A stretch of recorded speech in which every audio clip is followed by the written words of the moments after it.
Inspirai.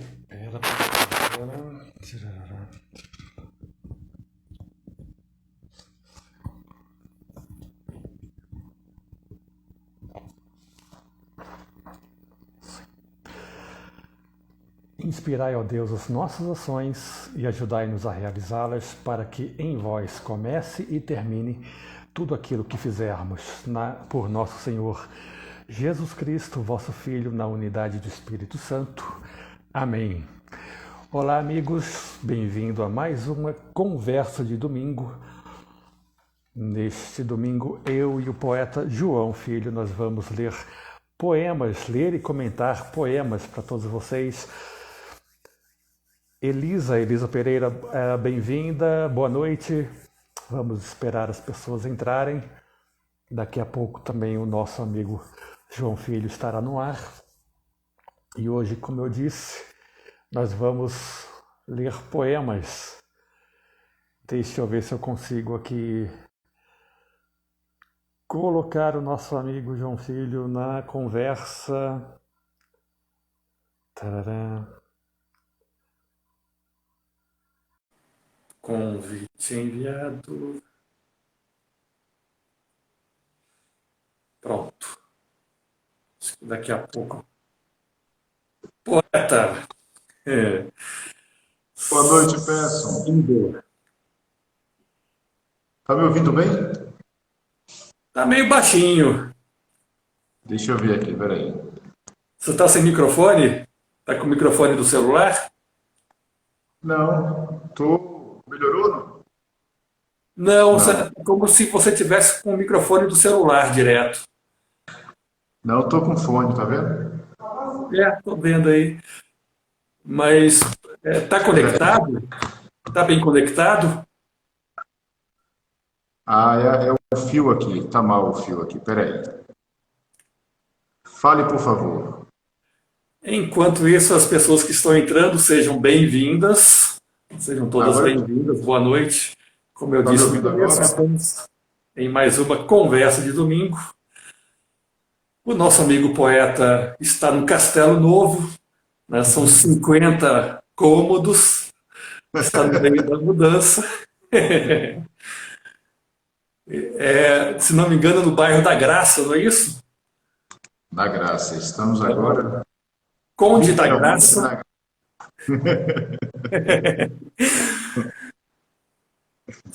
Foram dezenas de caminhões para levar essa mudança, mas enfim, está dando tudo certo. Foi um caminhão sozinho e tudo mais, mas tudo bem.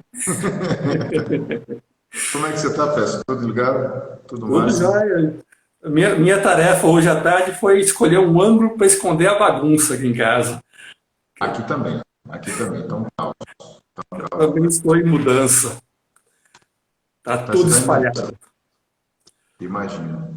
E aqui eu não consegui colocar num quarto só para esconder, infelizmente. Eu tive que acomodar em cada cômodo. E aí eu vou arrumando aos poucos. Aqui é a mesma coisa. Botamos tudo em 2 quartos, depois um pouco na sala, um pouco na cozinha. E até agora não. E isso mudança com reforma. Então, caos até agora. Só semana lá para o final da semana que vem é que a coisa vai melhorar. Tá me ouvindo, não? Maravilha. Espera só um pouquinho que eu acho que o defeito é aqui. Espera só um pouquinho que eu acho que eu conectei errado o negócio aqui. Então, boa noite. Nós hoje vamos falar de 2 poetas, seus poemas, comentar os poetas. Um será o Sergio Coratini, poeta italiano do início do século XX, traduzido pelo nosso querido amigo Cláudio Souza Pereira. E o outro é o poeta mexicano, que também era um sacerdote, padre, o Joaquim Antônio Peñalosa. É esse livrinho aqui, que é uma pérola que eu achei uma vez quase perdido em um sebo, uns anos atrás. Então, são esses os nossos 2 autores, dos quais nós vamos... Qual é esse livro? Esse é o Joaquim Antônio Peñalosa, Cantar de las Cosas Leves. Maravilha. Maravilha. Mas eu vou traduzir que meu espanhol, você já percebeu que meu espanhol é pior que o meu português, né? Ah, meu filho. É modesto, o rapaz é modesto. E o meu, como você já adiantou, é essa edição muito bacana da Mondrongo. O Águas Lombardas e outros poemas, a seleção do nosso amigo Cláudio Souza Pereira. Eu não quero pressionar o Cláudio, não, mas eu já reservei um espaço na estante para os livros de ensaios literários dele, assim, porque a introdução que ele faz é muito boa e as notas que ele coloca no final do livro também são pérolas, são cheias de referências.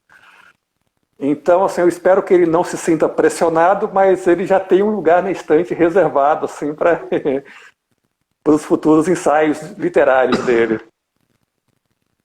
Essa edição ficou bem bacana, né? O Cláudio tem essa queda pelas poesias italianas do início do final do século XIX, início do XX. Há outros autores que ele também quer traduzir, está preparando.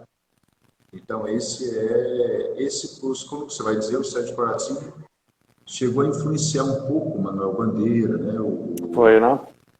Alguns poetas do início do século XX no Brasil. Mas o Cláudio, o Cláudio também está lançando este ano, deve sair agora em outubro, o primeiro livro de poesia dele, né? Poesia autoral dele. Maravilha. Maravilha. Então tradutor, poeta, ensaísta, professor. Ele vai ter dificuldades na hora de preencher a ficha nos hotéis, né? O que ele vai colocar, né? Enfim, já deu 6 horas? Ainda não. Então, Faltam 3 minutos. Daqui a pouco a gente... Aí, pelo jeito, você não terá trilha sonora na hora do Ângelus, não é? A vizinhança é tranquila. Não. Descobrimos há 2 finais, quer dizer, esse final de semana, ontem e hoje, que o Museu Rodin o Palacete das Artes está aqui do lado. Né? Nós estamos no 8º andar e está do lado mesmo, na rua do lado. E o pessoal está fazendo show aí do lado. Porque eu fechei tudo, para vocês não ficarem para não perturbar, mas está perturbando. Ou seja, infelizmente são shows que não estão à altura do Rodin, né? Não, definitivamente não.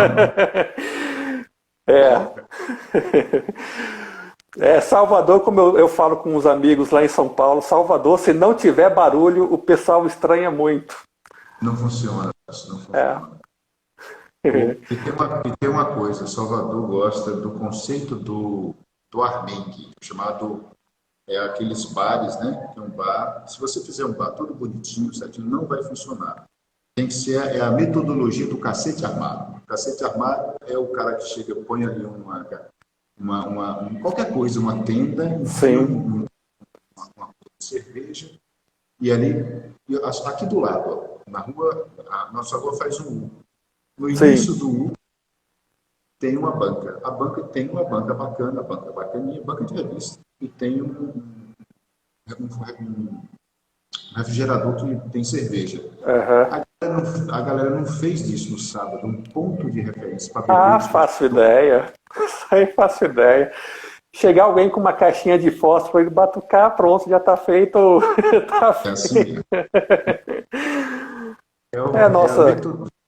Nossa querida Bahia. A metodologia do cacete armado. Né? Só funciona assim, se fizer bonitinho, não presta. Tem que ser bagunçado. É que o pessoal acha que é chique demais, acha que tem que ir arrumado, aí não dá, né?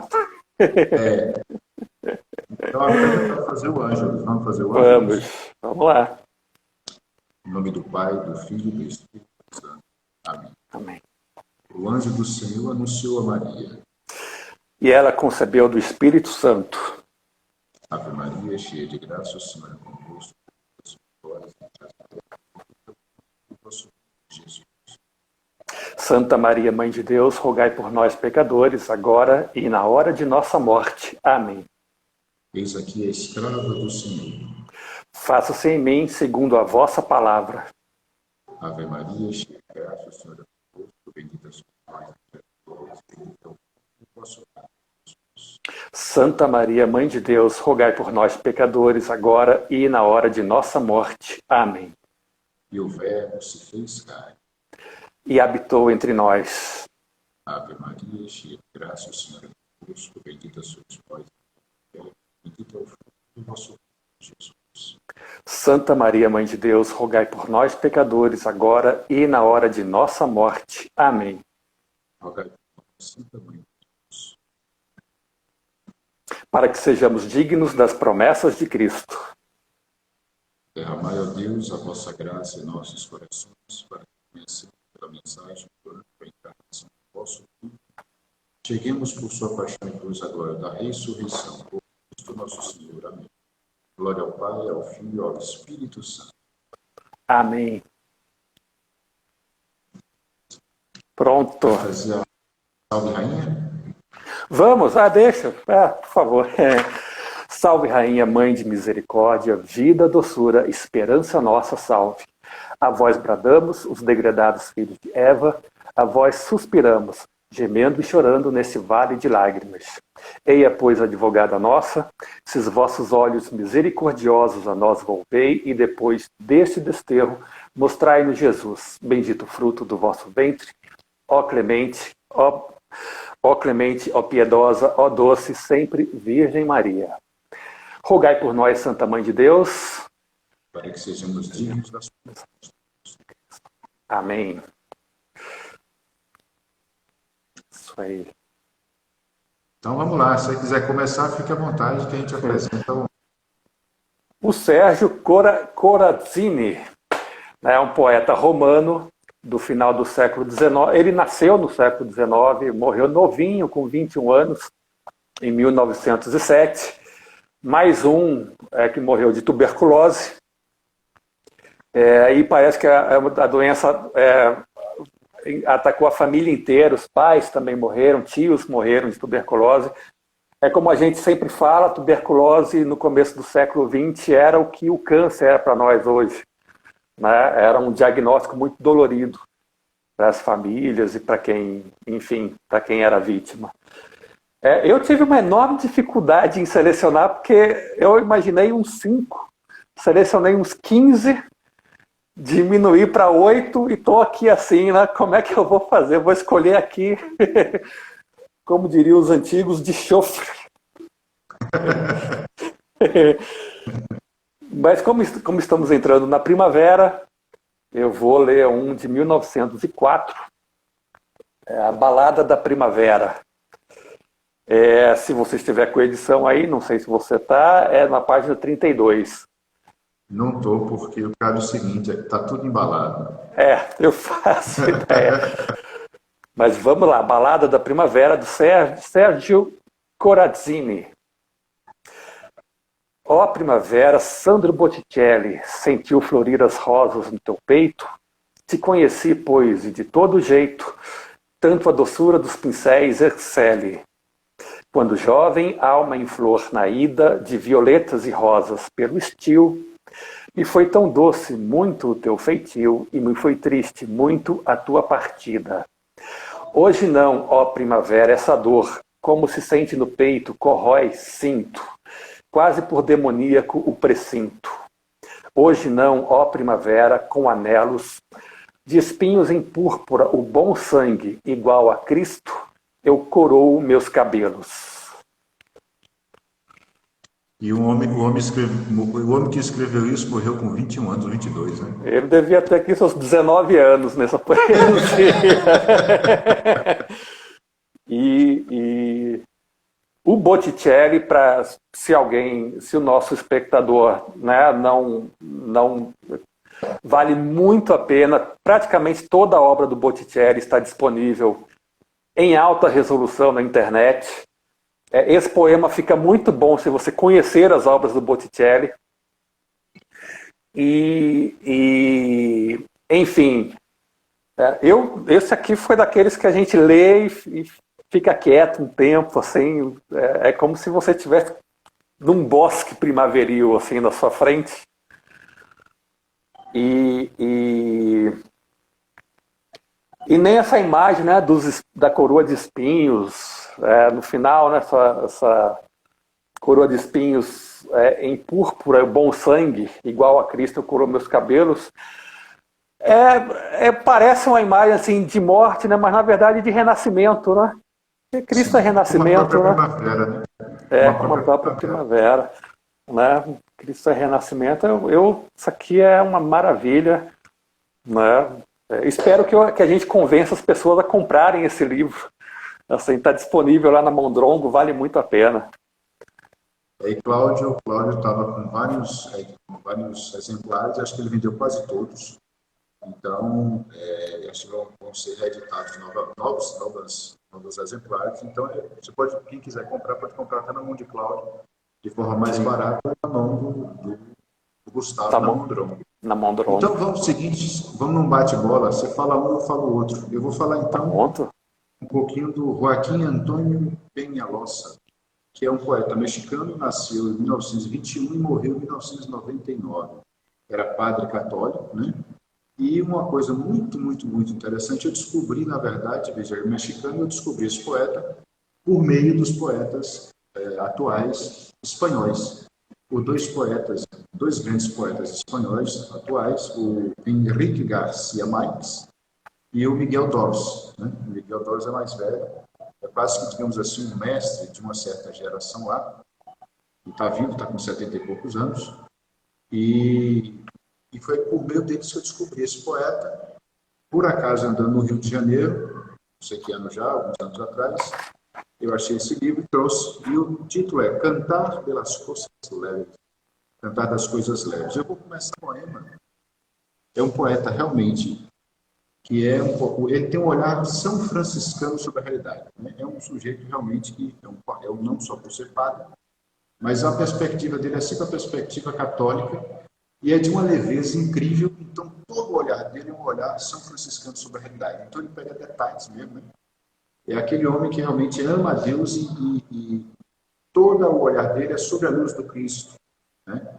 Então, veja que o primeiro poema, eu vou traduzindo, eu só traduzi, na verdade, mesmo ao pé da letra, um poema dele, que eu vou deixar para depois, se der tempo, e mais ou menos o conteúdo. Né? Porque não vou colocar métrica, não tem rima esse poema, mas não vou colocar métrica também, para fazer um trabalho mais literário, vai ser só o conteúdo. E ele pega, ou olhar para onde ele joga o olhar, o primeiro tema, o primeiro poema, para o burro que levou Nossa Senhora na fuga do Egito. E o burrinho que está levando Nossa Senhora está levando Nosso Senhor Jesus Cristo. Então, é o burrinho que foge ao Egito. Né? E é o burrinho falando. O burro é que fala. O burro é a perspectiva do burro. Né? E ele adormecia essa noite um sonho, sonhando com amapoulas. Apenas roçava com os olhos a beijos. E era feliz jogando como com globos vermelhos. Então veja que o menino falando, ele estava dormindo e sonhava com flores maravilhosas, flores amapoulas. E ele sonhava não de forma negativa, de forma positiva.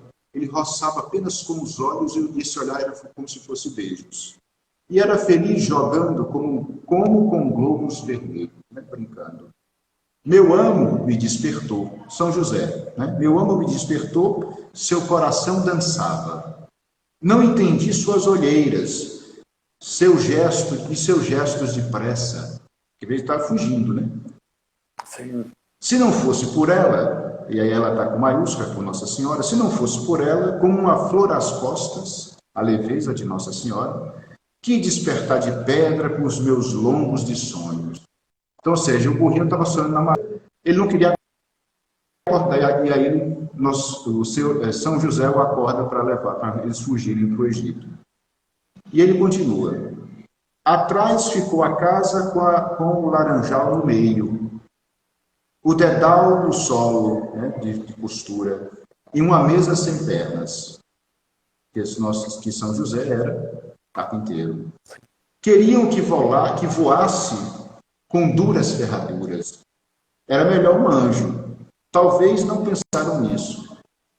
Areia, essas rochas sem rosto, eles estavam atravessando o deserto, né? Era o inoto e vasto império dos ébanos, as dificuldades todas, né?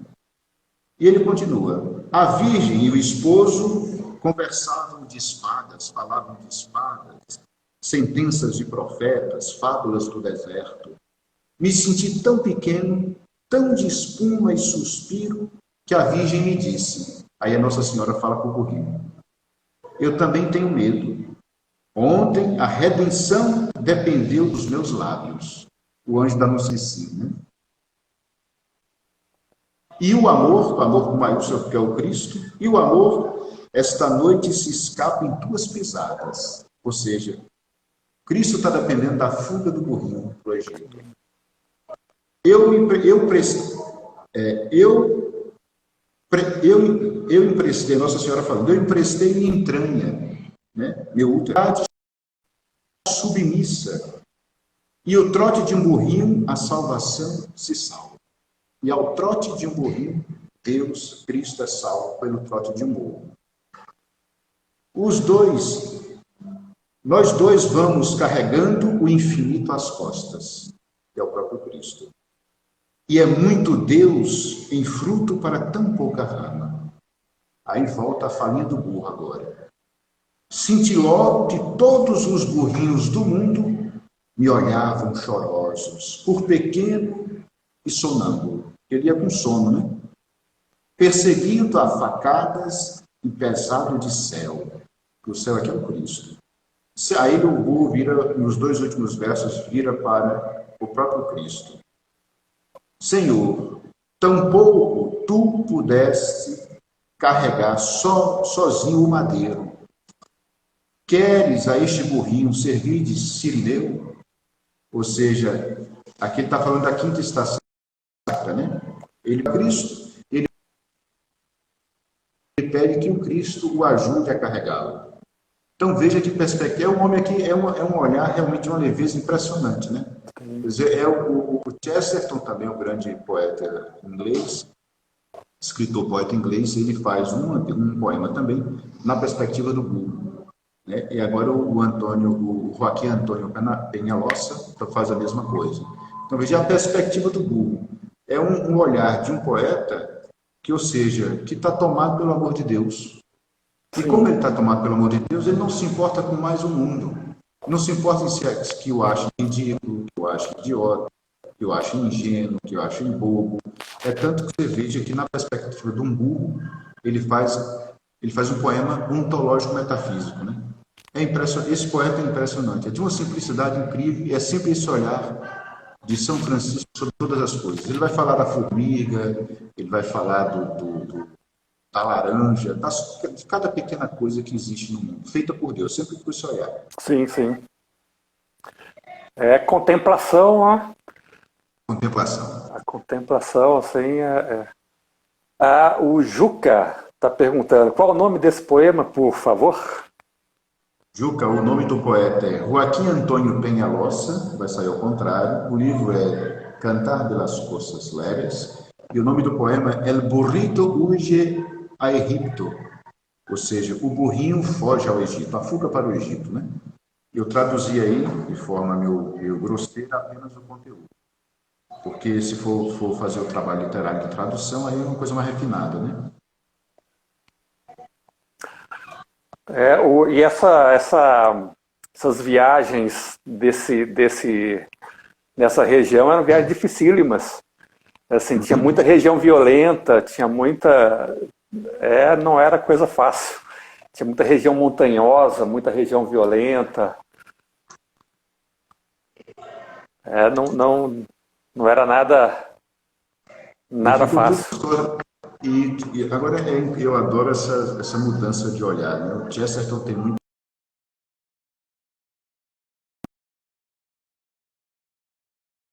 Depois, ele faz um poema para o ar. Para o ar. Isso. Ar, simplesmente. E ar, em espanhol, é aire, né? Aire fica mais forte. Mas e se a gente pensar, eu estava pensando, antes de retornar ali esse poeta, eu fiquei pensando, caramba, a gente não se dá conta. Mas se todo mundo para de respirar, morre. Você não aguenta muito tempo sem nada. Exatamente. E o ar está em todos os lugares, entendeu? E o poeta enxerga isso. Sim, sim. E essa capacidade de, digamos, despersonalizar, né? É muito interessante. É muito interessante isso aí. É. O JP de Magalhães está perguntando, era tipo viajar pelo Brasil? JP, hoje nós temos todo um aparato... Depende da região, se for sua região... mas nós temos todo um aparato que ouve o nosso choramingo. Mesmo que você seja vítima, sempre vai ter um ombro amigo para te ouvir, seja do Estado, seja do não sei o quê. Na época, você contava só com a Providência e com o seu MUC. Então eu acho que estamos bem, viu? Nós estamos reclamando de barriga cheia. Não, eu respondo o João, peço assim, ó João, o nome dele é João também, ele é do interior de Minas. É só lá na sua região que é ruim, nos outros lugares não é. É isso. Sua região é fuleira.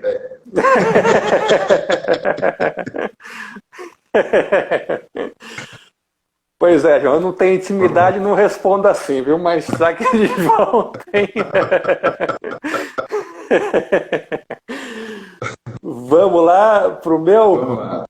Vamos para 1905. Ainda ele está com 19 anos, o nosso Sérgio Corazzini. Ele já está com uma tuberculose, um estágio ali querendo ficar avançado, né? Então a vida dele já é meio complicada. E, enfim, esse próximo poema é uma coleção são 5 cantos. Eu vou ler o primeiro, depois eu leio o quinto. A Capella no Campo. Em italiano seria Capella in Campagna. Ele é bem curtinho, cada canto é bem curtinho. Vamos lá. Embaixo da antiga grade extenuadas, as flores mortas, e no altar o santo, suavíssimo no seu nítido manto, com as visões um tanto anuviadas.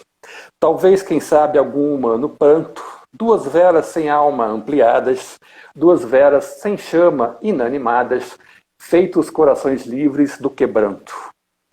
A guirlandeta de uma virgenzinha murcha pouco a pouco em torno aos louros, cabelos de uma nítida senhora.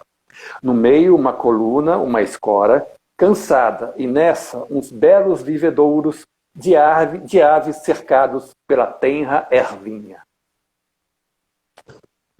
Isso descrevendo uma capela quase abandonada, né, pessoal? Uma capela quase abandonada. Eu tenho 2 nessa pegada. Eu tive dificuldade de escolher, os 2 são muito bons. E você, obviamente, é uma capela, você vê, né? Mas as capelas têm uma coisa que são muito interessantes. Mesmo as mais modestas, as mais suntuosas, mesmo abandonadas, elas têm uma beleza que é inexplicável. É difícil você achar uma igreja abandonada que, mesmo abandonada, não seja visualmente bonita de se ver e de estar dentro. Lá no interior, lá em Paratinga, na terra dos meus familiares, tem uma igreja que foi parcialmente demolida e você entra nela assim, você sente a presença, assim, você sente a beleza. É impressionante essa força que uma igreja católica tem. Assim, a igreja é o espaço físico, igreja tem, assim, né? E eu gosto muito como ele capta, né, essa imagem. Assim, eu acho muito... porque tudo fica bem assim, né? Parece abandonado, mas acaba cumprindo uma certa função desse abandono. Né? Eu me lembrei de um trecho da vida de São Francisco, né? Porque o pessoal cita muito São Francisco, mas São Francisco tinha os estigmas de Cristo. Né? Sim. São Francisco é daqueles santos assim que é 2 vezes super-homem, né? É um negócio absurdo de levitação, né? Tudo, de força mesmo, né? Aquela coisa sim. E ele ele disse que passou, e se ele disse, eu acredito, né? Porque São Francisco, o santo não vai mentir, nem aumentar. Ele fala que passou, estava numa dessas peregrinações e dormiu numa igreja abandonada, meio destruída e tal, largada lá, né? E ele falou que não conseguiu dormir a noite toda. É porque, não, ficava anjo subindo e descendo, cantando hinos a Nossa Senhora, não me deixou dormir. Isso é uma procissão de anjos subindo e descendo e não deixou ele dormir. Mas aí é uma visão muito alta do mundo sobrenatural, né? Coisas que a gente praticamente não tem. Nós perdemos o século, a modernidade perdeu, mas veja, na poesia aparece, você vê que o Sérgio Corazzini aí, ele descrevendo as coisas parecem estar um pouco quebradas, meio feias e tal, Sim. mas nessa descrição ele vai mostrando que o sobrenatural está ali. Não é assim? Então, por exemplo, nessa estrofe, já no final do soneto, a guirlandeta de uma virgenzinha murcha pouco a pouco em torno aos louros cabelos de uma nítida senhora. Você vê, não é algo que está morrendo, é algo que está nítido ali para ele, né? Então, talvez no olhar apressado parece algo morto ou uma ruína, né? Mas nunca é uma ruína. Uma igreja nunca é uma ruína.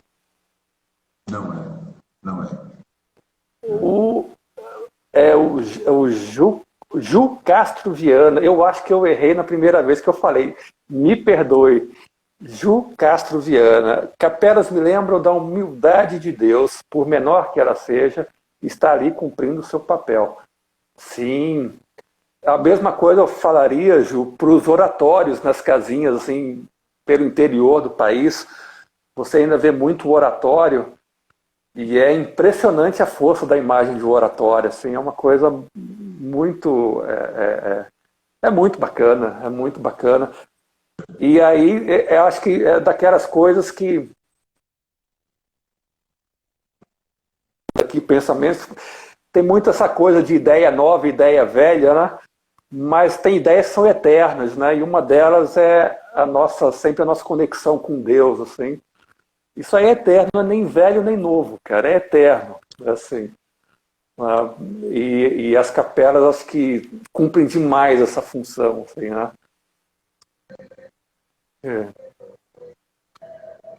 Mas vamos lá? O quinto canto. Então, vamos ler. Eu já vou pular para o quarto canto, na versão 4 cantos, né, da Capela do Campo. Vou ler o último, é o quarto. Esse aqui me veio porque hoje fez um frio danado aqui em Conquista. E uma bela hora surgiu um feixe de sol, bem da cidade, né? Aqui assim, né?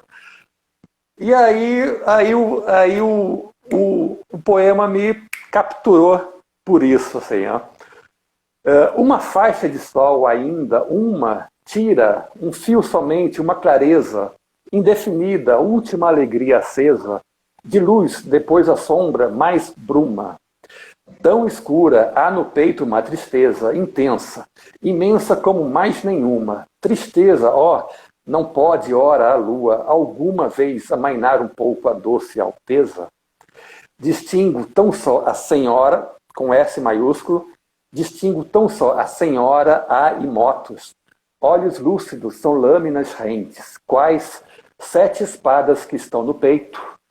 Em turma prateada luz os votos dos humildes, dos bons os indigentes, que ainda na fé, na dor, tinham proveito.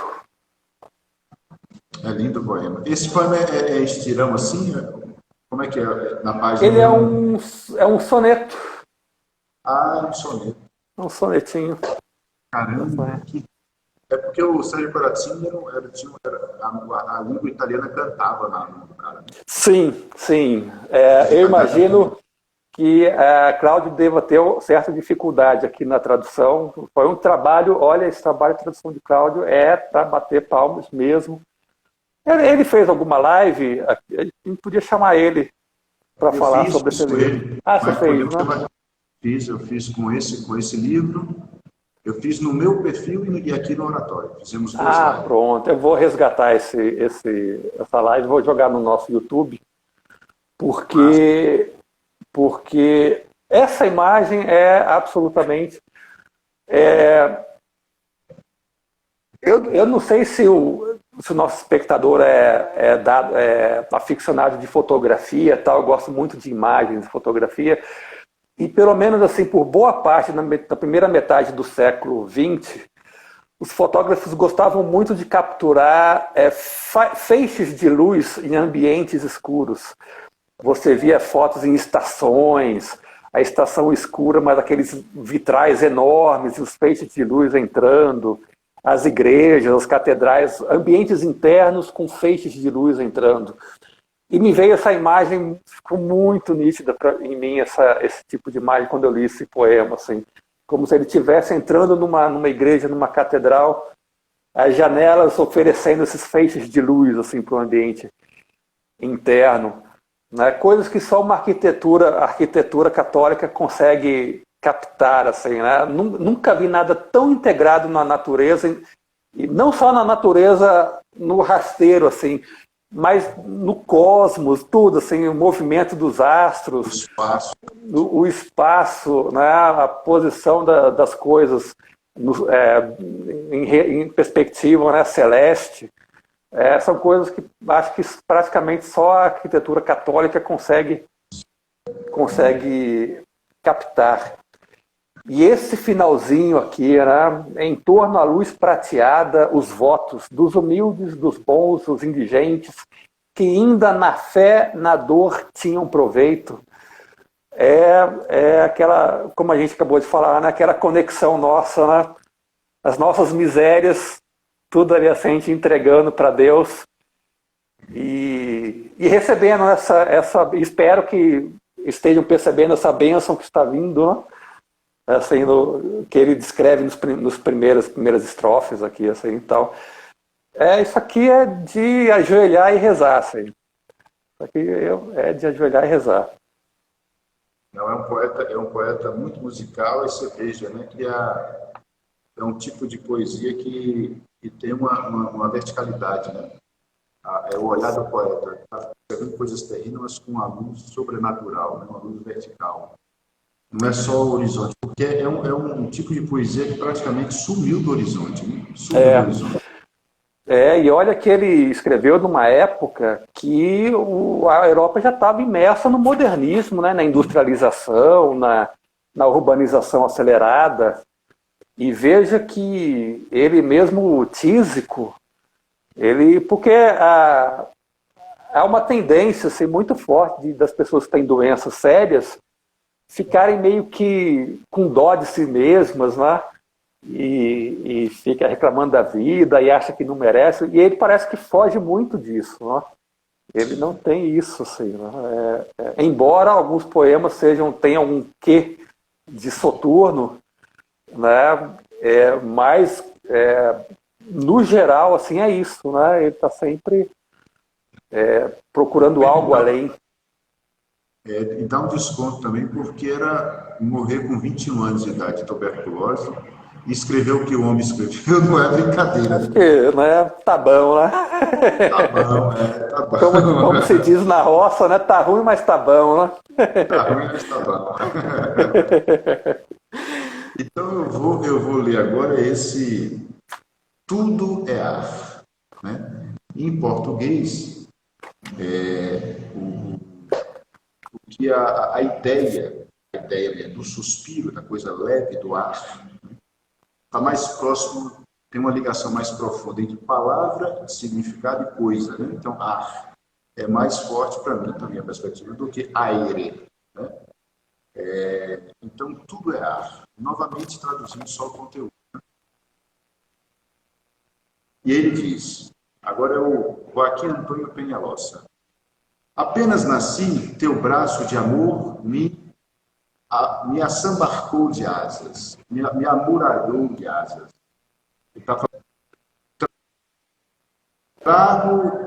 Te trago ao ombro, suspenso como anjo. Ou te pousas em mim, leviano, como o cesto dos pássaros na rama. Mas que minha sombra me persegues. Né? Guarda-costas fiel no movimento do dia. E na sinistra noite, meu único sinal de vida, respiro, logo existo.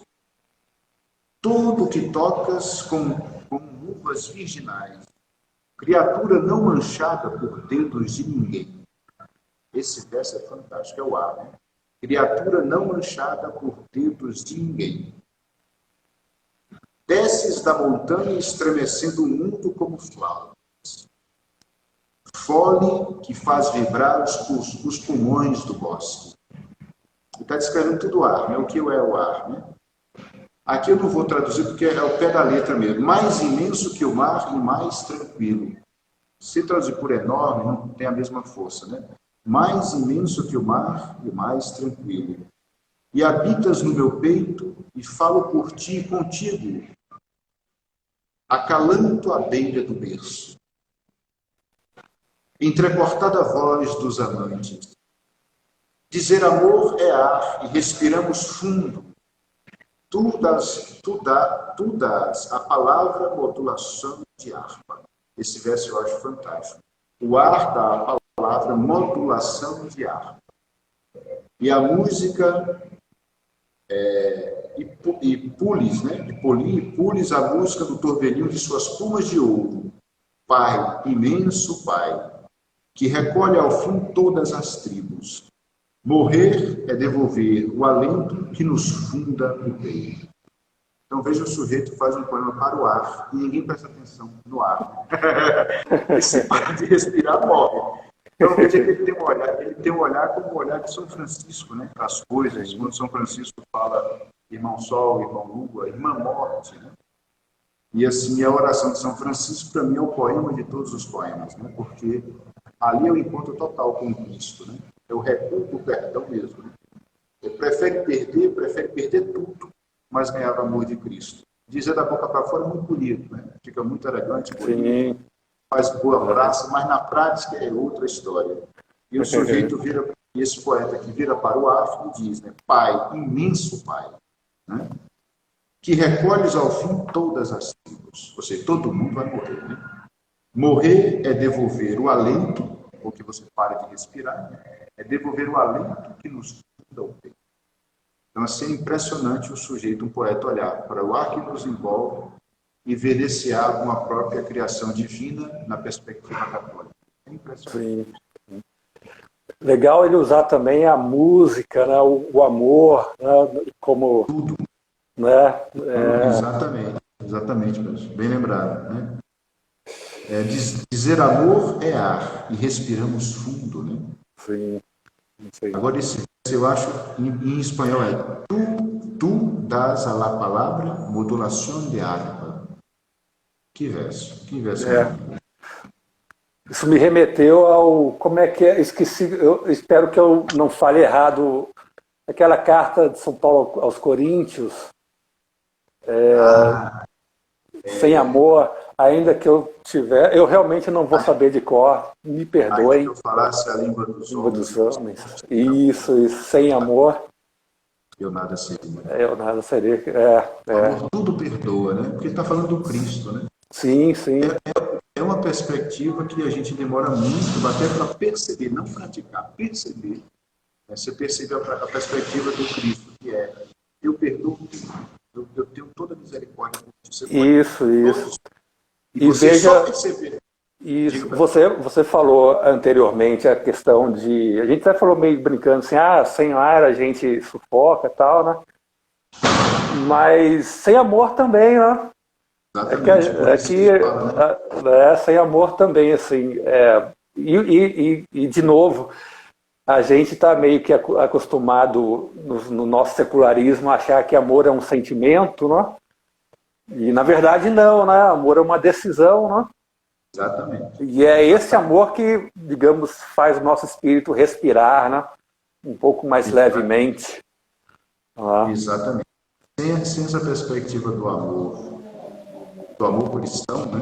Desse sentido profundo mesmo, tudo é triste, na verdade. Eu estava percebendo, estava meditando um dia desses e tal, porque eu tenho essa coisa, né, de conseguir escrever em qualquer ambiente. Eu não tenho essa, pode estar no meio da reforma, eu estava fazendo poesia, porque é um bom poesia com escritor preguiçoso, é curtinha e tal. Né? Vou escrever isso aqui, tá? Vou deixar salvo isso aqui. Vou fazer os cortes da conversa do domingo. E aí eu estava meditando assim que, caramba, toda vez que eu penso na perspectiva historicista, dentro da história, né, horizontal, me dá tristeza.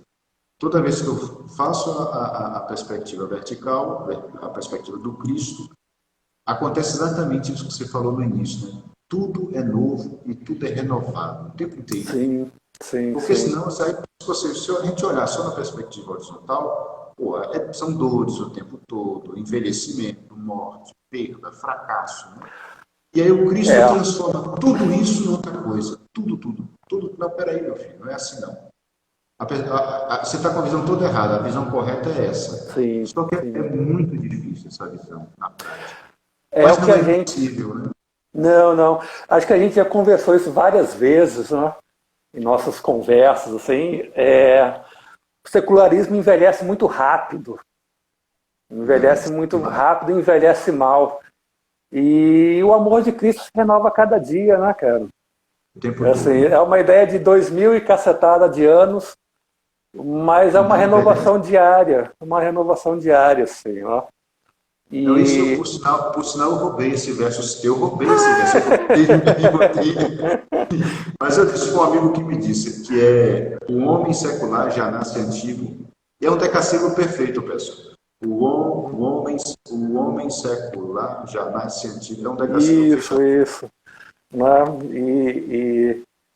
E aí, mas esse poema do Penharosa,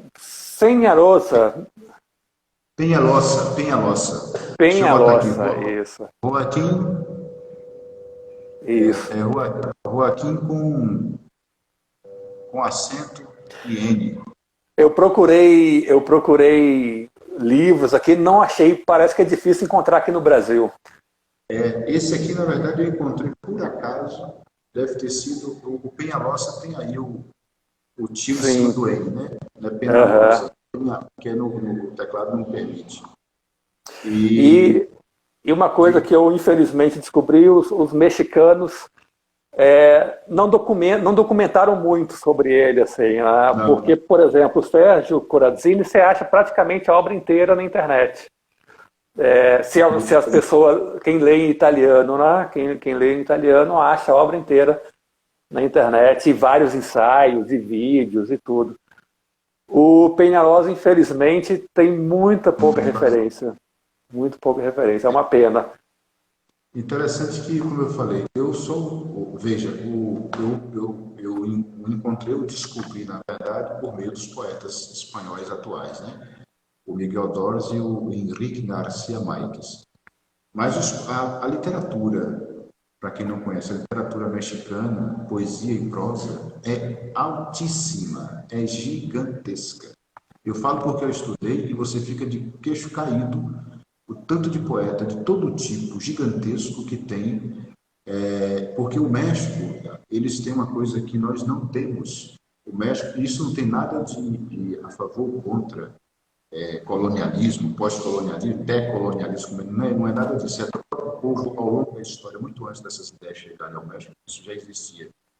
Eles têm uma ligação. Primeiro que os encontros na questão da colonização com os espanhóis, eles fizeram logo, o México queria logo liberdade. Né? Tanto que é uma sociedade muito tumultuada ao longo da sua história, são muitas anos e tal.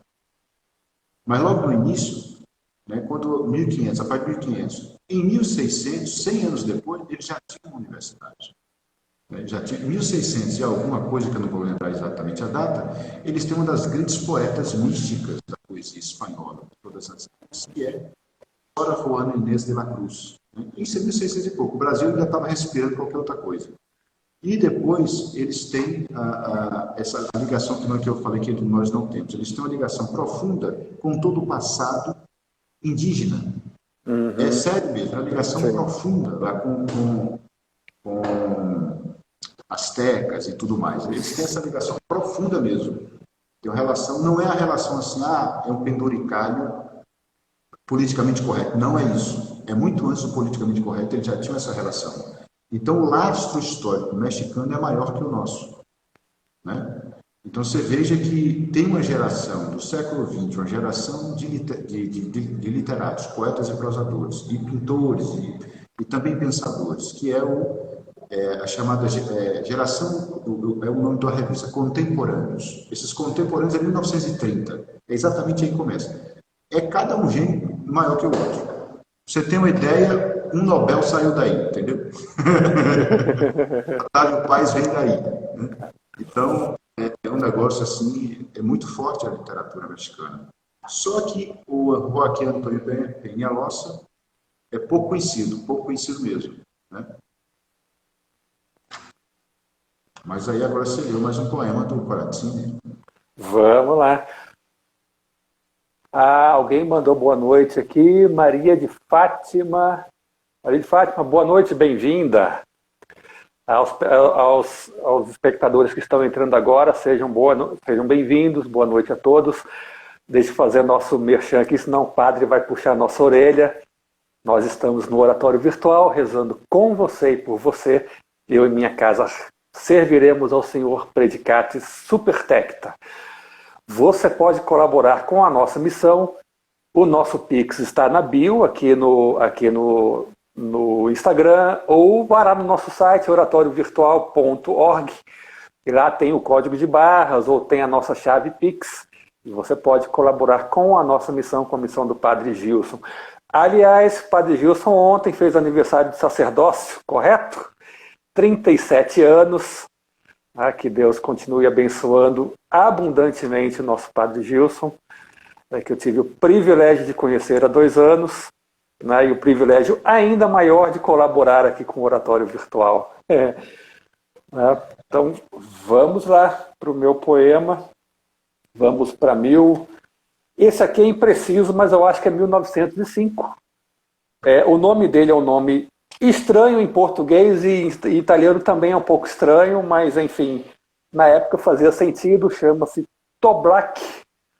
É uma corruptela, pelo que eu deu para perceber, eu pesquisei aqui, é uma corruptela para nome de casa de sanatórios, né, antigos, onde o pessoal com tuberculose ia, tal, assim, ainda ficava internado. Mas enfim, o nome do poema é Toblac. E ele também se não me engano, são 3, 4, 5 cantos, mas eu vou ler só o primeiro. E os jovens vão errantes pelas ruas, plenamente de um sol tão melancólico, portas semicerradas, peitoris, desertos, qualquer fonte corriqueira, que chora o pranto eternamente igual quando passam os atos funerais. Há um grande cemitério, uma infinita messe de cruzes e coroas, o lento e pungitivo toque de campainha para um finado sempre, diariamente. E à noite, no alto, o céu muito azul, pleno, de uma esperança e de consolação, um céu aberto e bom, como se olhasse toda mãe que no âmago abençoa. O poema, veja, eu fico insistindo nessas perspectivas porque é até uma forma de ver, é um modo de ver a forma do poema. Ele começa descrevendo morte, cruzes, e o poema vai fazendo isso, ó, vai subindo. Sim, e assim, jovens indiferentes a esse cenário, né? Jovens indiferentes a esse cenário, e aí ele vai descrevendo, né, o cemitério ali, as cruzes, e igualmente indiferentes à natureza aí, né? E até aí chegamos, né, ao cadê? Esse maravilhoso. E à noite, no alto, o céu muito azul, pleno de uma esperança e de consolação, um céu aberto e bom, como se olhasse toda mãe que no âmago abençoa. Isso aqui é um negócio assim de... ele sai digamos, do memento mori, daquela ideia do memento mori, para nos dar, para ter trazer a noite como uma esperança. Lá.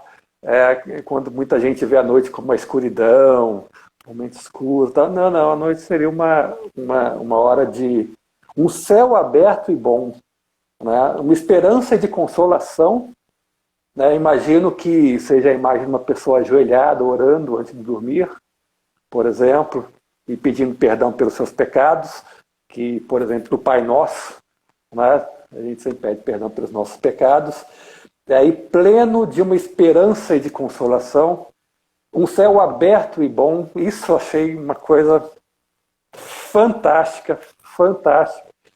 Como se olhasse toda mãe que no âmago abençoa. Assim, e a imagem, a mãe é sempre uma imagem poderosíssima, assim, né? Acho que a pessoa que não se compadece de uma imagem maternal, ela tem alguma coisa errada dentro dela, assim. Tem alguma coisa. Interessante que colocar em língua portuguesa a palavra mãe num poema, em 90% dos casos dá errado. Porque a pessoa não sabe colocar. Aí fica assim uma pieguice horrorosa, né? Fica uma coisa simplória mesmo. Mas aí mas veja que na perspectiva que ele coloca na tradução do Cláudio, não cai nisso, fica um altíssimo lirismo. Né? Mas essa tradução, acho que o Cláudio, assim, eu acho que o Sérgio, se eles se encontrarem lá na eternidade, se o Sérgio fala, rapaz, muito obrigado. Porque essa aqui foi, assim, uma coisa linda, linda, linda. Bonito. Assim, né? Muito, muito bonito. E eu acho que o Sérgio é aquela coisa, a gente nunca sabe se alcançou a tradução, né? Porque nós nunca sabemos o que alcançamos na tradução. A gente imagina. Eu estou traduzindo aqui 2 textos para o oratório mesmo, você fica assim, né? Tá bom, né? Mas vamos esperar um pouquinho para ver se tá bom mesmo, assim. Então, e poema, né, cara? Mesmo próximo, se você publica agora, daqui 3, 4 anos você vai querer mudar tudo. Mas por quê? Não sei o quê. Onde estava com a cabeça, né? Tradução, não importa, tradução literária, não importa o gênero, é uma dor de cabeça que a pessoa procura. Agora eu vou ter dor de cabeça, aí vai traduzir. Mas ele foi, nossa, o Cláudio foi muito feliz nesse poema, assim, muito feliz, assim. É como se você estivesse numa janela, num peitoril, assim, numa varanda, olhando o tempo passar, assim. Se pudesse fazer um paralelo, digamos que ele saísse tem aquele poema do Drummond lá que ele termina com Eta vida besta, meu Deus. É mais ou menos como se estivesse num peitoril, numa tarde de vida besta, meu Deus, mas de repente vai passando os jovens ali, assim, indiferentes, né? E tem um cemitério ali em um certo ponto da rua. Enfim, eu achei, assim, é quase uma fotografia. E é difícil fazer isso não só em poesia, em qualquer gênero, né? Você captar um momento, um instante, assim, organizar o olhar. Porque o pessoal, eu sempre trabalho com os alunos com descrição, né? Porque assim, você vai descrever, você não vai amontoar coisas. Aqui está uma TV, ali está uma cadeira. Não. Você vai olhar porque dá uma ordem disso, uma ordem linguística, né? Uma linguagem e tal. E fazer isso, eu vim percebendo ao longo dos anos, não é fácil. O pessoal fala, não, eu faço, então faça. Aí faz e me mostra uma oportunidade. Aí você compara com grandes escritores, né, e tudo mais, ou escritores até médios, mas que sabem fazer isso, você não tem uma outra coisa aqui, tem uma ordem aqui, tem que ser encontrada dentro da própria, na linguagem, não, na paisagem por meio da linguagem, né? Exato. Eu vou ler então agora, a gente está chegando também para o final, vou ler o último, que é curtinho, o último poema do Peñalosa, né? O Joaquim Antônio Peñalosa, que é De Joelhos. Esse eu traduzi, já estou insatisfeito, tem uns 2 anos que eu traduzi, estou insatisfeito com a tradução, mas, enfim. Lembrando que o Peñalosa é um poeta mexicano, nasceu em 1922 e morreu em 1999.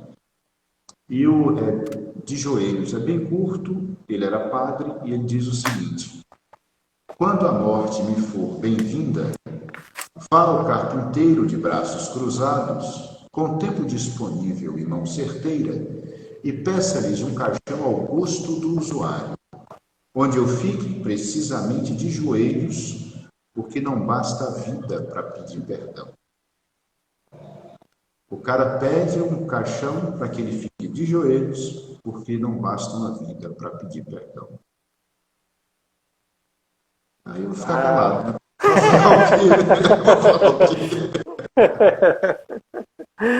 O Miguel Dors, eu estou aqui com o arquivo aberto, o Miguel Dors escreveu também, deixa eu ver se está aqui, um poema, aqui é um poema baseado nesse poema do Peñalosa.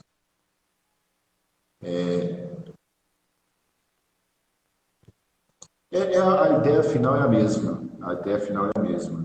Né?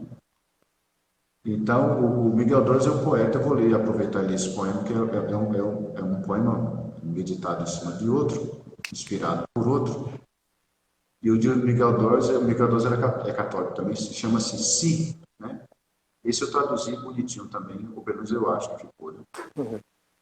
Se eu não fosse, eu tenho que dar uma informação, Miguel Dors é galego, da Galícia e ali do Santiago de Compostela. Né? E ele diz, se eu não fosse eu, galego e Dors, todas essas poças, e fosse quem me dera, Dom Joaquim Antônio Peñalosa, aqui figuraria aquele meu poema, de Peñalosa, ninguém se confunda, onde com voz que sabe fazer-se tão pura e é bela e é profunda, confio ao carpinteiro para o dia em que morto comece a estar mais vivo, então, digamos, de desenho exclusivo, feito de tal madeira, peço com a humildade que é a forma mais alta de razão, que podem enterrar-me de joelhos, pois não basta uma vida para pedir perdão. Ele fez também bonito, né? O cara fez na altura, né? Rapaz.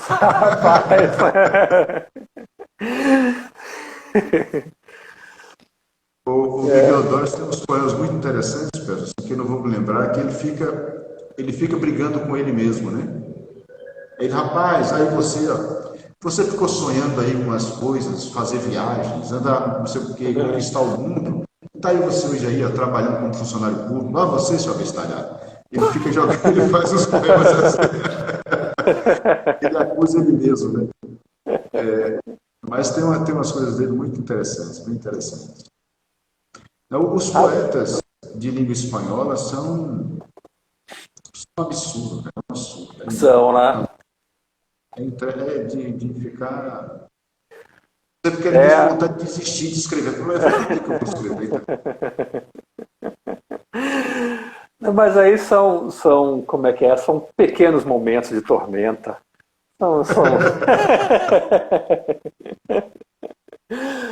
Se você que sabe fazer tem esses momentos, você imagina eu.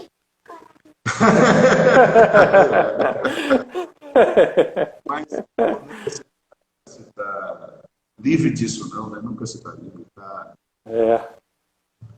Você está sempre com... Na verdade, quem não tem dúvida é que é o problema, né? Se você tem dúvida, você está no caminho certo, mas se você não tiver dúvidas nenhuma da sua vida, aí é que é estranho, né? Mas se você pode ser dúvidas, você está no caminho certo. Isso. E acho que foi ontem, eu vi um meme católico, alguém fala assim, não, só quem pode me julgar é Deus. Aí a pessoa responde, isso não te assusta? Como é que é? Não, então, uma pessoa fala, só quem pode me julgar é Deus. O interlocutor retruca, e isso não te assusta? Eu nem penso muito a respeito, deixa quieto. Rapaz, deixa chegar a hora. Tem um autor que eu estou lendo, eu vou ler devagarzinho, porque é um livro para você botar em prática, que é Progresso na Vida Espiritual, do William Frederick Faber. Né? É um padre britânico, se converteu ao catolicismo e morreu com 49 anos, mais ou menos. Mas é um santo livro que ajuda muito na vida espiritual. E ele fala exatamente isso. Ele fala assim, olha, vem cá, deixa eu te falar uma coisa. Diante de Deus, os anjos se curvam. Nossa Senhora se recolhe. e o coração de Cristo queima. Imagine você. Imagine, entendeu? Ele está falando de Cristo, Deus, Nossa Senhora, que está ali, Mãe de Deus, os anjos que são potestades, né? E nós somos carne e pecadores. Então, tem que ter medo mesmo. Mas já está um bom caminho, né?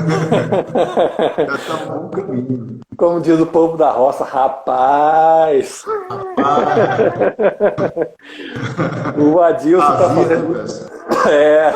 rapaz, cuidado aí.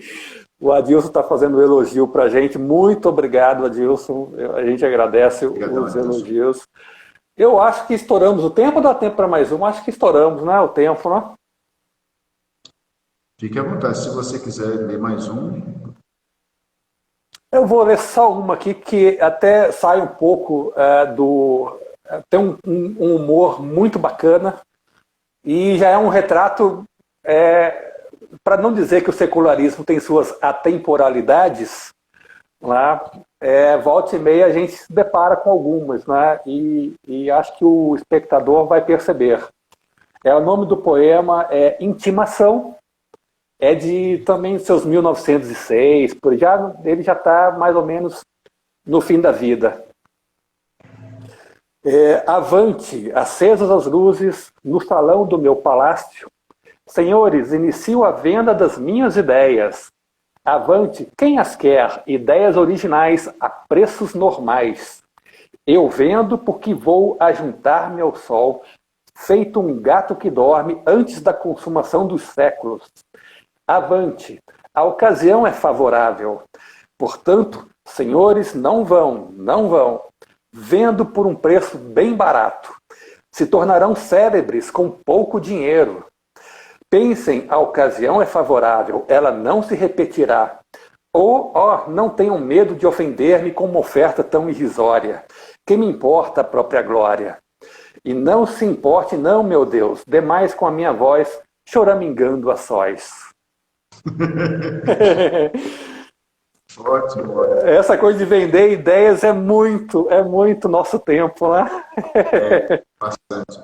Isso. Então, eu falei de um poeta que é padre e um grande poeta que já faleceu. Eu vou falar de outro agora para fechar, aproveitando que ontem foi o aniversário de sacerdócio de Gilson. E esse é um poeta chileno que também é padre, está vivo, eu acredito que esteja vivo, está bem velhinho, e chama-se também, eu também o descobri por meio dos poetas lá da Espanha atual. É José Miguel Ibáñez Langlois, né? Se escreve Langlois, né? Langlois. José Miguel Ibáñez Langlois. E ele usa todas as conquistas métricas e liberdade métricas e imagéticas da modernidade com temas católicos. Então ele é padre e ele vai dizer que ele é padre. Ele diz, né? Ofício, sou padre. E daí? Outros busquem pérolas no fundo do mar, ou instalem olhos e ouvidos humanos na estratosfera. Eu trabalho neste e no outro. Eu tenho o poder de expulsar demônios de computadores. Eu transformo leprosos em arcanjos e mulheres de ló em estátuas de sal. Eu me visto como nem os reis magos para celebrar a missa. E eu falo todas as línguas de Pentecostes e algumas outras novas. Eu sou a mão de Deus que apaga os pecados mais inacreditáveis.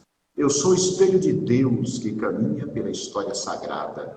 Outros toquem a flauta, as serpentes artificiais. Eu ressuscito mortos. Sou padre. E daí? O cara acaba retado, né? Isso é retado.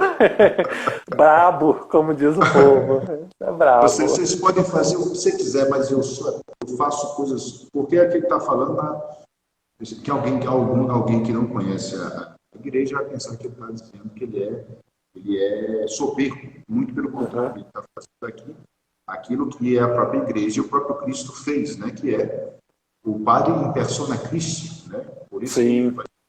É o padre, não ele. Aqui não é o poeta, é o sacerdote, né? É o sacerdote. A Rita também está elogiando a gente. Obrigado, Rita. A gente agradece. Obrigado, Rita. Terminamos, poeta? Então vamos lá, terminamos. Terminamos, não vamos estourar o tempo, senão o padre Gilson nos puxa a orelha. E assim, queridos espectadores, muito obrigado pela presença de todos vocês. Até agora, é sempre uma alegria estar aqui todos os domingos, nas conversas de domingo. Domingo que vem estaremos, espero que a biblioteca do nosso poeta já esteja ao fundo, assim, ornamentando o cenário.